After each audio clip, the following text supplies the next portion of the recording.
तो students lecture को continue करते हुए breathing and exchange of gases, next आज हम करेंगे स्ट्रक्चर ऑफ ग्लॉटिस। आज हम ग्लॉटिस के बारे में पढ़ेंगे। तो मैं आपको डायग्राम में दिखाती हूँ कि ग्लॉटिस कहाँ पर और किस तरह से होता है।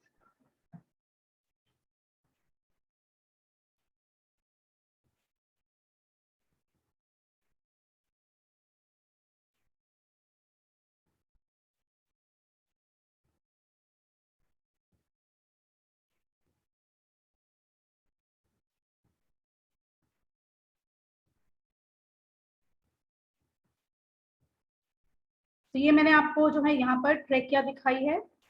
ये ट्रेकिया इस तरह से यहाँ पर आकर बाइफरकेट हो रही है। ये रही ट्रेकिया।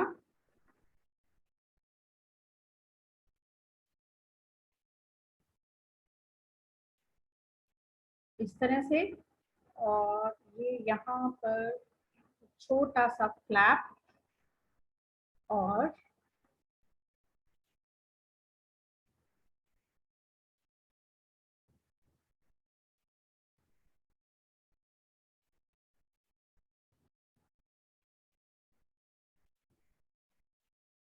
यहाँ पर ये ओपनिंग। ये जो ओपनिंग है इसे हम बोलते हैं glottis. Trachea the wind pipe, जो विंड पाइप की ओपनिंग है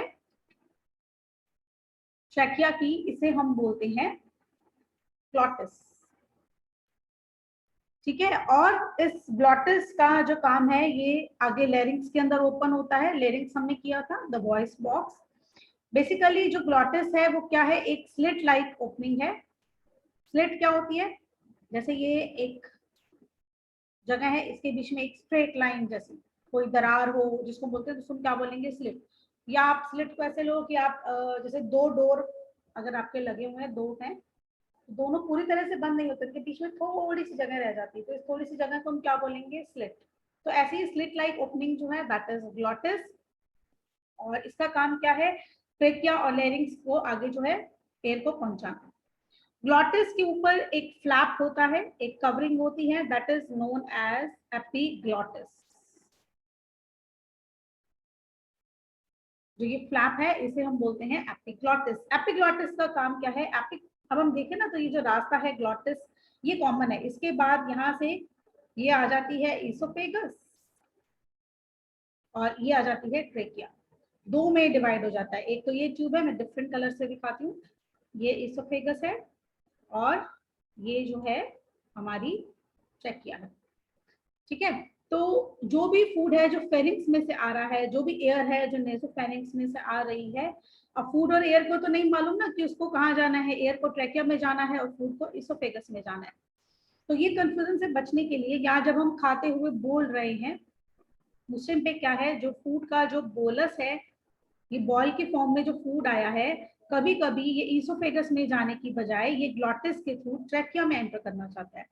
तो ये जो फूड वाला ये सारा पार्टिकल आया है, ये यहाँ पर ट्रेकिया में एंटर नहीं कर जाए। अगर ये एंटर कर जाएगा तो क्या होगा, आपको स्वियर कफिंग होगी, खांसी आएगी बहुत ज्यादा, जब तक कि वो वापस अपनी जगह में फेरिंग से फिर इसोफेगस में नहीं चला जाता। एक्सट्रीम केसेस में क्या हो सकता है, अगर ये वापस नहीं जाता तो क्या कर सकता है, ये ब्लॉकेज कर सकता है आपकी ट्रेकिया में। आपके रेस्पिरेटरी अरेस्ट यानी कि रेस्पिरेशन सडनली स्टॉप हो सकती है, छोटे बच्चों में खासकर ऐसा हो सकता है। ठीक है। तो अब ये फूड जो बॉलस है इसको हम ट्रेकिया में नहीं जाने देना चाहते थ्रू द ग्लॉटिस, इसीलिए यहाँ पर जो है एक फ्लैप लाइक के ओपनिंग लगी हुई है जो इसको पुश कर देती है इधर, और ये फूड का जो बोलस है ये कहाँ चला जाता है, इनटू द इसोफेगस। तो ये एपिग्लॉटिस और ग्लॉटिस के फंक्शन है। बेसिकली ग्लॉटिस में से एयर जो है वो आगे की ओर जाएगी इनटू द ट्रेकिया, जो हमारा नेक्स्ट ऑर्गन है दैट इज ट्रेकिया। ट्रेकिया और फूड पाइप कैसे लगे हुए होते हैं, हमने लास्ट जो है चैप्टर में भी ये डिस्कस किया था।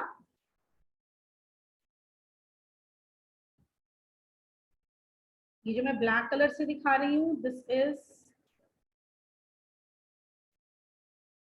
ये है हमारी ट्रेकिया, और जो मैं रेड कलर से दिखा रही हूँ ये क्या है, इसोफेगस।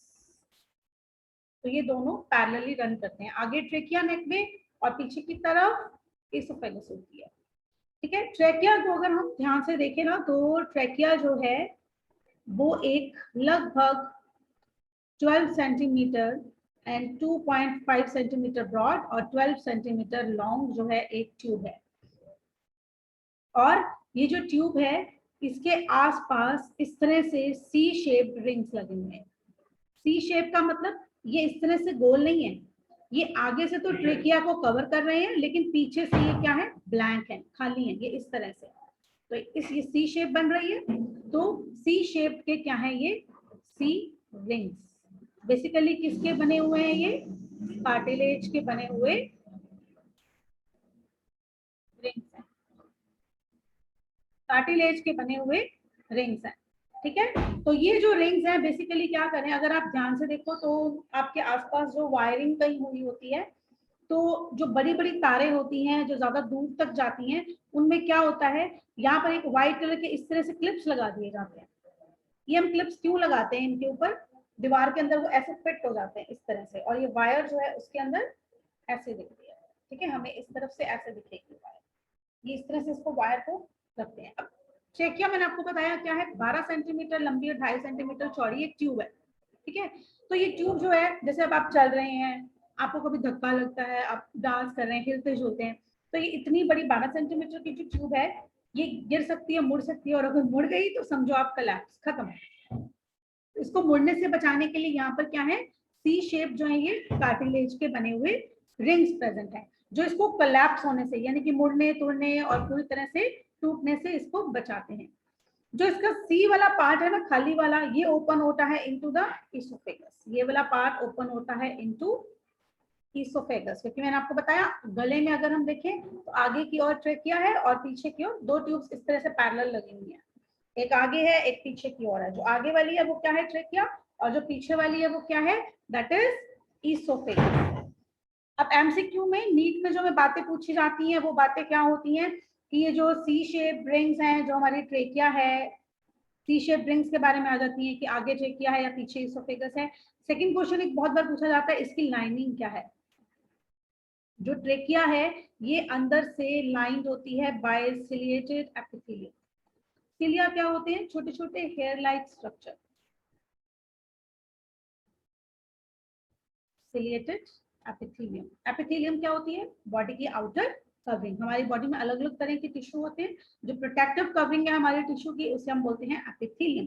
ठीक है, ये एपिथेलियम क्या करता है, अगर आपने मान लो कभी खाने के साथ कुछ ऐसे पार्टिकल्स भी अंदर ले लिए जो आपके शरीर को जाकर नुकसान पहुंचाएंगे, तो ये उसको बीट करके यूं ट्रेकिया से बाहर जो है वो निकाल देते हैं।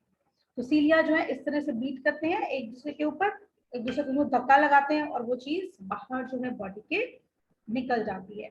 कहाँ पर चली जाएगी, इनटू द बकल कैविटी, और फिर हम उसको स्पिट कर देंगे। ठीक है, अगर कोई गलत चीज है तो हमें वो पता चल जाती है कि ये चीज हम डाइजेस्ट नहीं कर पाएंगे। दूसरी चीज जो सीलिया में होती है, इस सीलिया में म्यूकस भी सिक्रीट होता है, एक तो लुब्रिकेशन के लिए, ठीक है, सेकंड जो है किस लिए कि जो भी पार्टिकल्स हैं अगर हम उनको नहीं निकाल पा रहे तो वो म्यूकस में यहाँ पर ट्रैप हो जाते हैं। आपने कभी कभी नोटिस किया होगा पोस्ट नेजल ड्रिप, इसको आप कॉमन लैंग्वेज में बोलते हैं नजला गिर रहा है पीछे से, इस तरह से करके आप फिर उसको बाहर निकालते हैं बलगम को। एक्चुअली क्या होता है, कोई भी डस्ट पार्टिकल्स जो हैं जो आपकी ट्रेकिया में पहुंच गए वो म्यूकस के साथ ट्रैप हो जाते हैं और फिर वो रिफ्लेक्स के थ्रू बाहर निकलते हैं और हम उनको बलगम की फॉर्म में, स्पूटम की फॉर्म में जो है वो बाहर निकाल देते हैं। ट्रेकिया जो है वो नेक के अलोंग चलती है और फिफ्थ थोरेसिक वर्टिब्रा के लेवल पर वो बाइफरकेट हो जाती है। बाइफरकेट मतलब दो में डिवाइड हो जाती है, एक लेफ्ट साइड पर चली जाती है और एक राइट साइड पर चली जाती है। ट्रेकिया कहां पर, at the level of fifth thoracic vertebra. अभी वर्टिब्रा क्या है हम लोकोमोशन में पढ़ेंगे, एक ब्रीफ आइडिया दे रही हूँ। वर्टिब्रा क्या है, हमारे अंदर होते हैं टोटल 33 वर्टिब्रे। वर्टिब्रे मतलब जो हमारी जो रीढ़ की हड्डी है। Spinal cord is different thing और vertebral column is different thing. Vertebral column जो कि हमारी क्या है, रीढ़ की हड्डी, जो आप नॉर्मली सुनते हो ना, मन का हिल गया, तो एक्चुअली इनका स्ट्रक्चर क्या होता है, दे लुक लाइक दिस।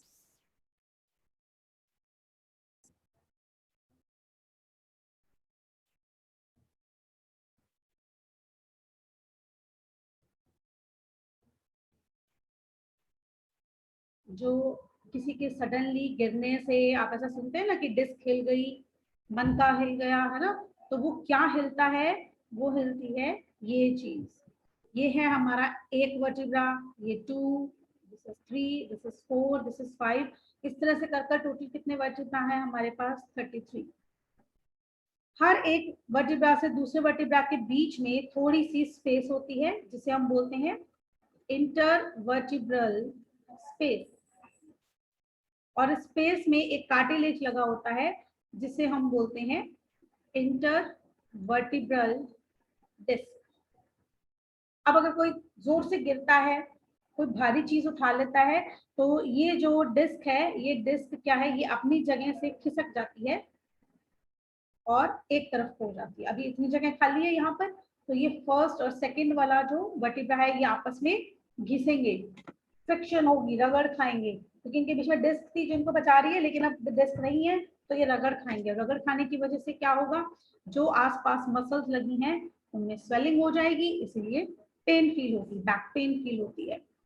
ठीक है, तो ये 1 2 3 4 5 ऐसे करके बहुत सारे वर्टिब्रा होते हैं। तो जो थोरेसिक वर्टिब्रा है ये टोटल होते हैं 12। इनमें से जो 5th नंबर का थोरेसिक यानी कि हमारे चेस्ट वाले रीजन में जो 5th वर्टिब्रा आ रहा है पीछे की तरफ, वहां के लेवल से ये जो ट्रैकिया है ये बाइफरकेट हो जाती है, यानी कि 2 ट्यूब्स में ये बढ़ जाती है।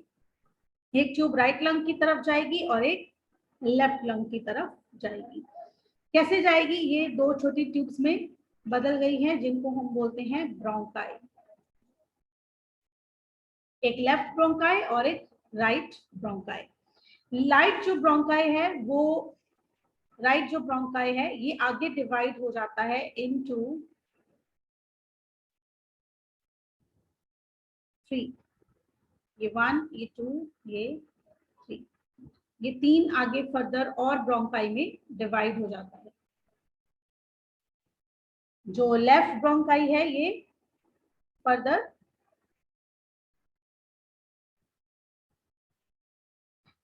टू में डिवाइड होता है।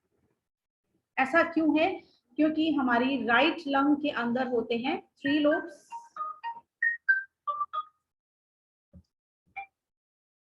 और हमारी लेफ्ट लंग के अंदर होते हैं 2 लोब्स।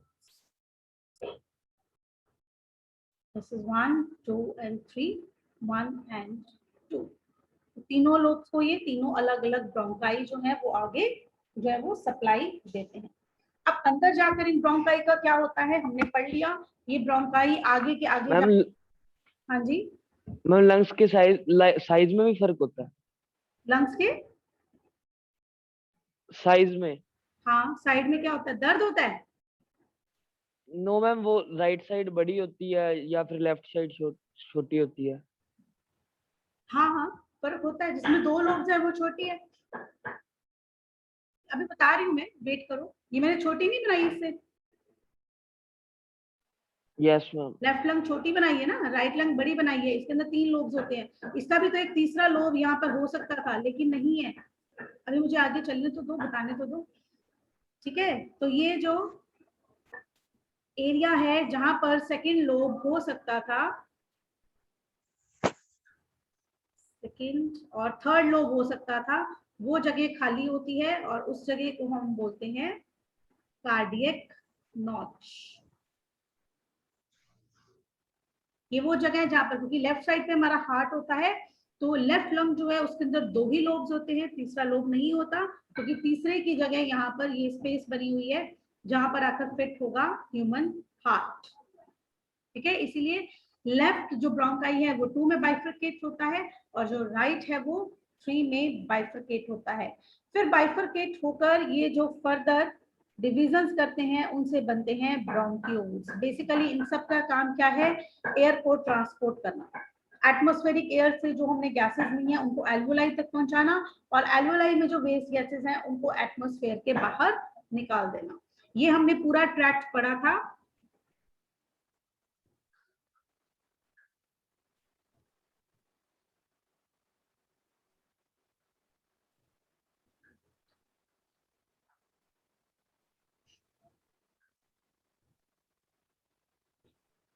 ये आई ब्रोंकाई और ये बाइफरकेट हो गई, इस हिसाब से बनाते हैं। और ये दो लोब्स हो गए, 1 and 2 लोब्स। ठीक है, तो अब ये ब्रोंकाई आगे primary, secondary and tertiary bronchi और छोटी छोटी ट्यूब्स में डिवाइड होती रहेंगी। सीक्वेंस क्या है इनका, मैं अलग से चार्ट बनाकर लिख रही हूँ। ब्रोंकाई बाइफरकेट होकर उसने क्या बना दिए, प्राइमरी ब्रोंकाई, प्राइमरी ब्रोंकाई से सेकेंडरी ब्रोंकाई, सेकेंडरी ब्रोंकाई से और छोटी ट्यूब्स निकली टर्शरी ब्रोंकाई, टर्शरी ब्रोंकाई से और छोटी ट्यूब्स निकली रेस्पिरेटरी ब्रोंक्यूल्स, रेस्पिरेटरी ब्रोंक्यूल्स और बाइफरकेट हो गए इनटू alveolar ducts और alveolar ducts जो है they open into the alveoli। तो meanwhile इन सभी ducts का काम क्या है, सिर्फ एयर को ट्रांसपोर्ट करना। और जितनी भी ये डक्ट्स हैं, स्पेशली जो एल्वियोलर डक्ट है, माइक बंद करें बेटा। एल्वियोलर डक्ट है, इसकी लाइनिंग भी होती है एक तरह का epithelium that is known as cuboidal epithelium. ऐसे क्वेश्चंस आपको नीट में आ जाते हैं कि लाइनिंग इसकी किस चीज से बनी हुई है।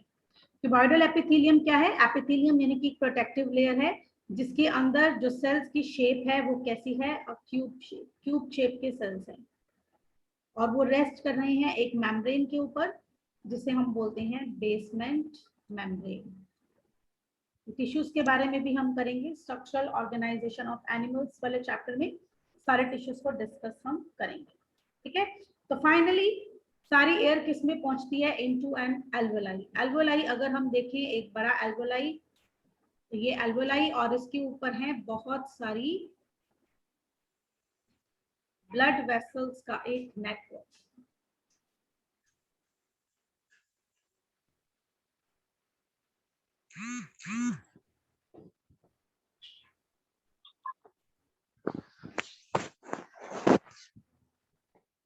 तो ये सारा जो महकप्रीत, आपका बेटा माइक ऑन है, इसको प्लीज स्विच ऑफ करें।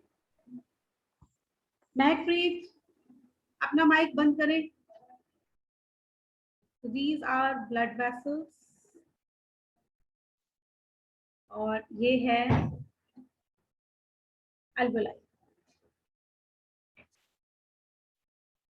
ठीक है, एल्वोलाई की वॉल बेसिकली।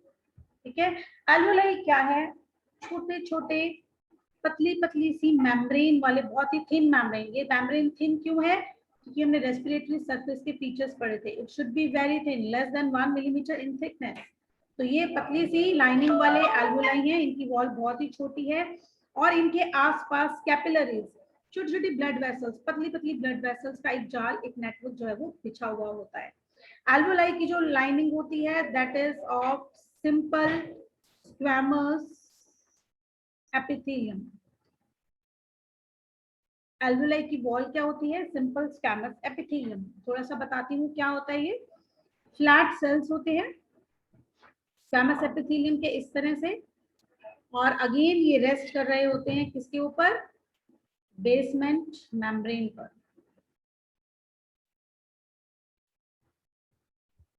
इस तरह के फ्लैट जो सेल्स होते हैं उनको हम बोलते हैं स्क्वैमस सेल्स। और ऐसे एपिथेलियम को हम क्या बोलेंगे, बहुत सारे सेल्स जैसे मिल जाएंगे तो ये क्या बन जाएगा, एक tissue that is epithelium, simple squamous epithelium. इसकी ये लाइनिंग होती है। एक बात और ध्यान रहे, जो यहाँ पर ये जो एल्वियोलर डक्ट आ रही थी, ये तो हमने किया, जो एल्वियोलर डक्ट है एल्वियोलर की, ये क्यूबॉइडल एपिथेलियम से लाइंड होती है। इस तरह के क्यूब शेप सेल्स इसके अंदर होते हैं, दिखते नहीं है, ये माइक्रोस्कोप में दिखेगा। और एल्वियोलाई की वॉल अगर हम देखें तो ये इस तरह के फ्लैट सेल्स, स्क्वैमस सेल से बनी है। और इसके ऊपर जो ब्रोंकाई थे उनकी लाइनिंग कैसी है? उनकी लाइनिंग जो है वो क्या है? सिलिएटेड, यानी कि उसके ऊपर इस तरह से सिलियां हैं। एल्वेओलाई के पास सिलिएटेड एपिथेलियम नहीं होता है, स्क्वैमस एपिथेलियम होता है। स्क्वैमस एपिथेलियम देखो, अगर ये शेप इनकी इस तरह से क्यूबॉइडल होती तो ये एरिया बढ़ गया, इसीलिए ये सेल्स कैसे हैं? फ्लैट, क्योंकि हमें एरिया जिसका साइज है, जिसका थिकनेस है, वो क्या चाहिए? कम चाहिए। तो इसको वॉल को पतला रखने के लिए इसके सेल्स भी कैसे हैं? फ्लैटेंड सेल्स हैं। अगर हम देखें कि अराउंड अबाउट कितने एल्वेओलाई हमारी लंग्स के अंदर हो सकते हैं, तो 3 मिलियन एल्वेओलाई हमारी लंग्स के अंदर हो सकते हैं। और इन सबका एरिया मिलाकर कितना हो सकता है? 50 to 70 मीटर स्क्वायर। अगर हम टोटल देखें, हमारे स्किन का एरिया कितना है? पूरी बॉडी पे स्किन फैली हुई है 1.6 मीटर स्क्वायर। नॉर्मल एक पर्सन की हाइट भी कितनी होती है? 1.6 मीटर। और उसके पर्सन के इतनी हाइट के पर्सन के अंदर एक लंग्स है, लंग्स के अंदर 50 to 70 मीटर स्क्वायर का। तो ये दूसरा एल्वेओलाई ने हमारा जो है वो क्लियर कर दिया हमें रेस्पिरेटरी सरफेस का feature, that is it should have large surface area. जितना ज्यादा अब ये एरिया होगा, सरफेस एरिया होगा, उतना ही ज्यादा गैसेस एक्सचेंज होगा। जितनी ज्यादा गैसेस मिलेंगी उतना ही ज्यादा अच्छे से हर एक सेल को ऑक्सीजन मिलेगी और कार्बन डाइऑक्साइड बाहर निकलेगी। तो इस तरह से ये सारे एल्वेओलाई मिलकर फाइनली क्या बनाते हैं? Lungs, human lungs. Basically human lungs क्या है? ट्रायंगुलर इन शेप, स्पॉन्जी होती हैं, ये स्पॉन्ज जैसी दिखती हैं, ट्रायंगुलर बैग्स जैसी दिखती हैं। और इनके अंदर होती हैं बहुत सारी डक्ट्स जो एक पूरा नेटवर्क बना देती हैं। अब अगर लंग्स के बाहर हम देखें, तो लंग्स के बाहर भी हमें 2 मेम्ब्रेन्स मिलती हैं, एक इनर मेम्ब्रेन और एक होती है आउटर मेम्ब्रेन। तो ये इनर मेम्ब्रेन है, ये नियरली लंग्स को टच करती है, नियरली बिल्कुल इसके साथ चिपकी हुई होती है। So this is outer membrane and this is inner membrane. Outer और इनर जो ये मेम्ब्रेन है, इन दोनों को मिलाकर हम बोलते हैं प्लूरल मेम्ब्रेन्स। अब ये 2 मेम्ब्रेन्स जो हैं, इन दोनों मेम्ब्रेन्स के बीच में जो जगह है वो खाली नहीं है, उसके अंदर भी एक फ्लूइड भरा हुआ रहता है, that is known as pleural fluid. इस फ्लूइड का काम क्या है? अगर किसी भी केस में ये 2 मेम्ब्रेन्स आपस में रगड़ खाएंगी, है ना, तो क्या होगा? इरिटेट हो जाएंगी लंग्स, तो दर्द होती है। और ऐसा होता भी है, अगर कभी कभी इन 2 मेम्ब्रेन्स में बैक्टीरिया या वायरस की इंफेक्शन हो जाए तो क्या होता है? इनकी स्वेलिंग हो जाएगी। स्वेलिंग होने से दोनों मेम्ब्रेन्स आपस में रगड़ खाएंगी, फ्रिक्शन होगी और उसकी वजह से आसपास स्वेलिंग आ जाती है और पेन होती है। और इस कंडीशन को हम बोलते हैं प्लूरिसी। प्लूरल मेम्ब्रेन में इंफेक्शन हो जाना, उसकी इन्फ्लामेशन हो जाना, that is known as pleurisy. Clear है इतना बच्चों? लंग्स क्लियर है? अब लंग से ही रिलेटेड एक और बड़ा इंटरेस्टिंग सा स्ट्रक्चर है, आपने नाम सुना होगा, दैट इज डायफ्राम। सुना है? Yes Yes, ma'am. ma'am. Diaphragm क्या होता है? डायफ्राम इस तरह का डोम शेप एक मसल है बेसिकली।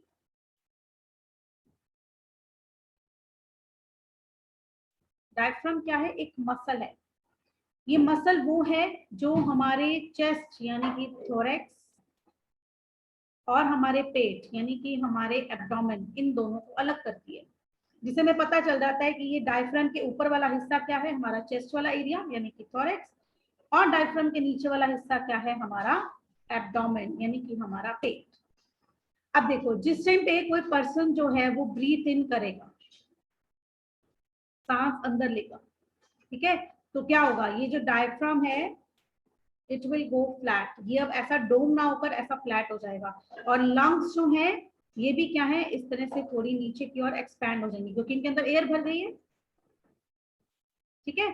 और जब एयर बाहर निकाल दी जाएगी तो ये वापस अपनी इस तरह से डोम शेप में फिर से आ जाएगा, ये अपनी डोम शेप में फिर से आ जाएगा। तो डायफ्राम जो एक मसल है, जब ये रिलैक्स्ड होती है तो इट इज डोम शेप, और जब ये कॉन्ट्रैक्टेड होती है इट इज फ्लैट, ठीक है। तो इससे हम पता कर सकते हैं कि हम ब्रीथ इन या ब्रीथ आउट ठीक कर रहे हैं या नहीं कर रहे हैं। डायफ्राम पे भी बहुत डिपेंड करती है हमारी रेस्पिरेशन। तो ये थे all the parts of respiratory system, जिनका काम क्या है, एटमॉस्फेरिक एयर में से वो गैसेस जो हमारी बॉडी को चाहिए उनको अंदर लेकर आना, और जो अंदर से हमारे वेस्ट गैसेस बनी हैं उनको बॉडी के बाहर निकालना, ठीक है।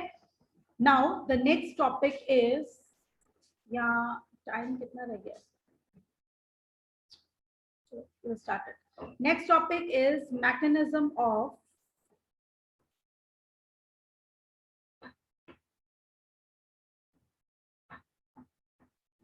respiration.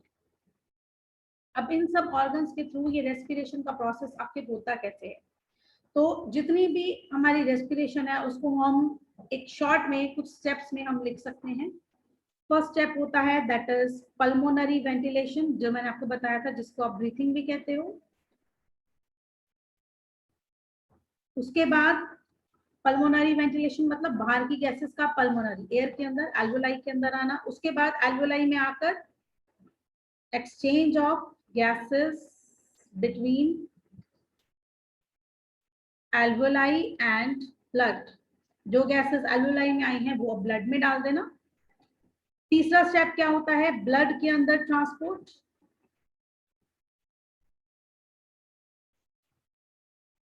ब्लड में एक जगह से दूसरी जगह इनका जाना। फिर क्या होता है, ब्लड से इन गैसेस का रिलीज होकर कहाँ पहुंच जाना, बॉडी के टिश्यूज के अंदर, ठीक है। और इस सारे प्रोसेस का एज इट इज बार बार चलते रहना, that is regulation of breathing. बार बार, एक बार थोड़ी सांस लेते हैं हम, एक मिनट में कितनी बार ब्रीथिंग करते हैं, 14 to 18 टाइम्स हम ब्रीथ करते हैं, 20 भी हो सकता है मैक्सिमम, डिपेंड करता है, वेरी करता है आपने कितनी स्पोर्ट्स एक्टिविटी की है, आप फिजिकली कितने एक्टिव रहते हो, उतना ही आपका अच्छा ब्रीथिंग जो है वो होगा, और उतनी आपकी लंग्स की कैपेसिटी भी ज्यादा होगी, वो आगे हम पढ़ेंगे, ठीक है। तो सबसे पहले आज हम पढ़ते हैं पल्मोनरी वेंटिलेशन यानी कि ब्रीथिंग।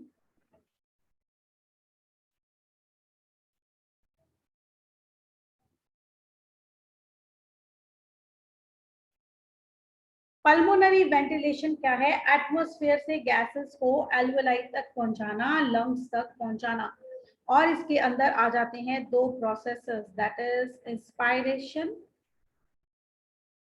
And expiration. इंस्पायरेशन और एक्सपायरेशन में बहुत सी मसल्स काम करती हैं। इंस्पायरेशन में कौन कौन सी मसल्स हैं, दो मसल्स हैं जो कि कॉन्ट्रैक्ट करती हैं। One is external intercostal muscle,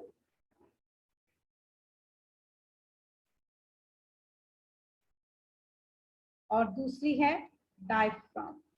अभी मैंने आपको बताया कि जब हम ब्रीथ इन करेंगे तो डायफ्राम क्या हो जाएगा, फ्लैट, कॉन्ट्रैक्ट कर जाएगा, ठीक है। और दूसरी मसल होती है एक्सटर्नल इंटरकॉस्टल मसल। इसको समझाने के लिए मैं आपको बताऊंगी कि ये चेस्ट बोन है हमारी, जिसे हम बोलते हैं स्टर्नम, और इसके साथ जुड़े हुए होते हैं रिब्स। पता है सबको, बोलते हैं ना हड्डी पसली तोड़ देंगे, तो रिब्स आर पसलियां, ये पतली पतली बोन्स होती हैं, यहाँ से केज बन जाती है, एक पिंजरा बन जाता है जिसके अंदर लंग्स, हार्ट, ये सब ऑर्गन्स, हमारे वाइटल ऑर्गन्स, जिनको नुकसान नहीं पहुंचे वो प्रोटेक्टेड होते हैं, ठीक है। तो ये लंग्स में आगे की ओर और पीछे की ओर, ठीक है। अगर मैं इसको यूं खोल कर दिखाऊं तो ये एक रिब है, और ये इसके पीछे की ओर एक मसल लगी हुई है, ये एक दूसरा रिब है, ये एक मसल पीछे की ओर लगी हुई है और एक मसल जो है आगे की ओर भी लगी हुई है। अब मेरी तरफ देखिए, अगर ये मेरी दो फिंगर्स को अगर आप रिब्स मान लेते हैं तो एक मसल दोनों के बीच में जो लगी हुई है आगे की ओर लगी हुई है और एक मसल पीछे की ओर लगी हुई है, एक आगे और एक पीछे, लेकिन लगी कहाँ हुई है? दोनों के बीच की जगह में। तो रिब्स के जो बीच की जगह है, खाली जगह है, इसको हम बोलते हैं इंटरकॉस्टल स्पेस। इस इंटरकॉस्टल स्पेस में जो मैंने पर्पल से बनाया है, आगे की ओर जो मसल लगी हुई है जो हमें बाहर की ओर दिखेगी वो क्या होगी? External intercostal muscle. और जो पीछे की तरफ लगी हुई है, अंदर की तरफ लगी हुई है, वो क्या कहलाएगी? Internal intercostal muscle. ये समझ में आ गया सबको? इंटरकॉस्टल स्पेस और इंटरकॉस्टल मसल्स, यस मैम। ठीक है? अगर हाँ जी, हाँ जी बोलो बेटा, क्या कह रहे हो? समझ नहीं आया मुझे। ये फिर से बता दो। फिर से बता देती हूँ। आप मेरी तरफ देखो, स्क्रीन मत देखो, लुक एट मी।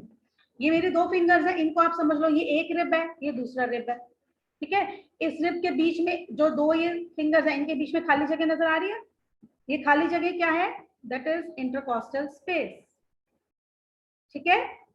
अब इस इंटरकॉस्टल स्पेस में आगे की तरफ भी एक मसल लगी हुई है और पीछे की तरफ भी एक मसल लगी हुई है। इंटरकॉस्टल स्पेस को आगे से भरने के लिए जो मसल लगी हुई है उसे हम क्या बोलेंगे? एक्सटर्नल इंटरकॉस्टल मसल, क्योंकि वो बाहर की ओर लगी हुई है। एक अंदर की तरफ लगी होगी, उसे हम क्या बोलेंगे? Internal intercostal muscle. हुआ कुछ क्लियर? Yes ma'am. ठीक है, अभी भी नहीं हुआ तो बताओ, मेरे पास और तरीके हैं बताने के। अगर अभी भी नहीं समझ में आया तो मैं और तरीका बताऊंगी। क्लियर बताना? नो मैम, हो गया। हो गया? हाँ, झूठ नहीं बोलना कि समझ नहीं आया। अभी सब कुछ अच्छे से समझना है, सब डाउट्स क्लियर करने हैं। और मैंने कितनी बार बोला है, किसी ने 10 बार पूछा, बड़े 1 लाख बार क्वेश्चन पूछा, उसको 1 लाख बार आंसर मिलेगा। कोई हेजिटेशन नहीं करनी। मैं बार बार पूछती हूँ, बता दो समझ आ गई? नहीं, पूछना है आपने। जो डाउट्स है आज ही क्लियर करो। जितना हम अच्छे से पहली बार करते हैं ना, सेकंड थर्ड टाइम में उतना हम डिटेल में नहीं कर पाते रिविजन में, ठीक है? इसलिए अच्छे से पढ़ो, आपके पास टाइम भी बहुत है, और अच्छे से समझो हर चीज को। तो हम कर रहे थे कि इंस्पायरेशन में कौन सी मसल्स कॉन्ट्रैक्ट होती है? एक्सटर्नल इंटरकॉस्टल मसल और डायफ्राम, ठीक है? इसी तरह से एक्सपायरेशन में कौन सी मसल्स इन्वॉल्व हैं? Intercostal muscles, internal intercostal muscles, and साथ में